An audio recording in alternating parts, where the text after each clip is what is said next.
जवा जनपद में सत्ताधारी भाजपा का विधायक का धरना। आपको बता दें, रीवा जिले से इस वक्त की बड़ी खबर सामने आ रही है, जहां सत्ताधारी भाजपा के विधायक ही प्रशासनिक व्यवस्थाओं के खिलाफ धरने पर बैठ गए हैं।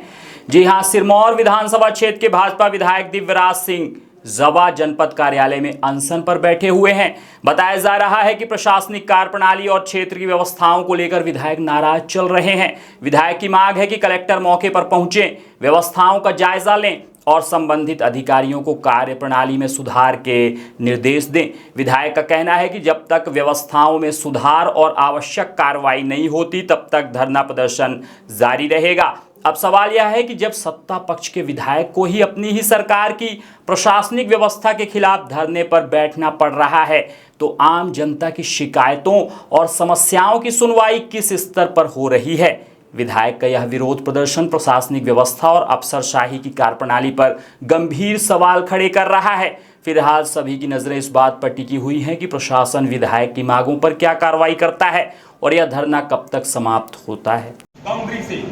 तहसील के सामने से होते हुए हम गढ़ी वाली रोड से चौराहा होते हुए और महात्मा गांधी के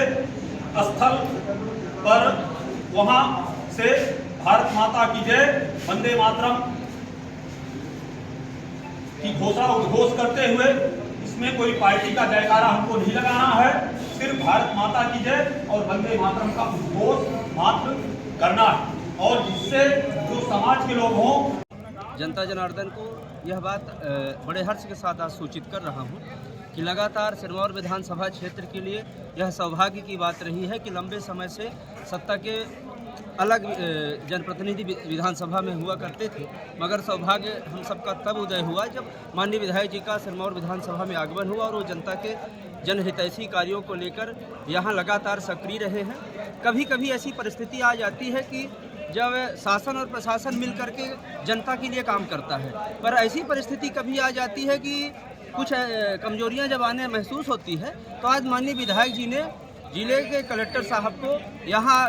जवा में आने के लिए आग्रह भी किया है और यहाँ की जो वर्तमान व्यवस्था है, क्योंकि वो जनता उनके लिए सर्वोपरि है, जनता के लिए सदैव वो चिंतित रहते हैं और जनता की विभिन्न प्रकार की जो जन समस्याएं थी उनको उन्होंने अपने मानसिक दिमाग में संग्रह किया। और आज तिरंगा यात्रा जैसे समापन हुआ तो आप यहाँ मौजूदा स्थल पर आपके जनपद कार्यालय के पास में सेफ्टी भवन में अपने हजारों कार्यकर्ताओं के साथ यहाँ वो बैठे हैं और वर्तमान में कलेक्टर साहब का जो कार्य है, तो उनसे इस बात के लिए उनको सचेतित करने के लिए और उनसे ये बात अवगत कराने के लिए कि वर्तमान में आपके नीचे के जो आपके कर्मचारी हैं किस प्रकार से आलसी रवैया से कार्य कर रहे हैं, इसको आप मौके में आकर देखिए। नहीं तो ये धरना बैठक है,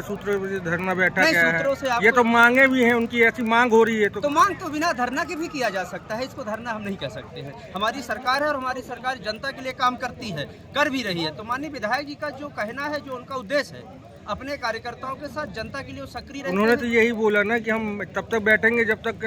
कलेक्टर साहब आ नहीं जाते हैं। बिल्कुल सही बात है। तो इसका कहने का मतलब क्या है कि मतलब अपनी कार्यकर्ताओं को बुलाया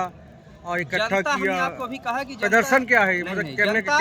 जनप्रतिनिधि के लिए सर्वोपरि जनप्रतिनिधि जो सच्चा होगा, निष्ठा से कार्य करने वाला होगा, वो जनता के समस्या को सर्वोपरि मान करके, तो जब तक समस्या की विभिन्न समस्याओं का निराकरण और माननीय कलेक्टर साहब को अवगत नहीं हो जाता, क्योंकि विधायक जी हैं, तब तक वो उठेंगे नहीं, ऐसा उनका निर्देश है। यहाँ पर आज वो मौजूदा स्थल पर आप सब लोग लगातार चलाते भी रहते हैं। उनका कहने का मतलब ये है कि कलेक्टर साहब जब तक नहीं आएंगे तब तक मैं यहाँ से उठूंगा नहीं। वो क्षेत्र के जनप्रतिनिधि हैं, अगर जिला का मुखिया वर्तमान में प्रशासनिक मुखिया हैं, यहाँ पर आएंगे तो निश्चित रूप से क्षेत्र का अधिकतम विकास की भी बात होगी और जन समस्याओं का निराकरण भी होगा। तो विधायक जी की मांग ये जायज है।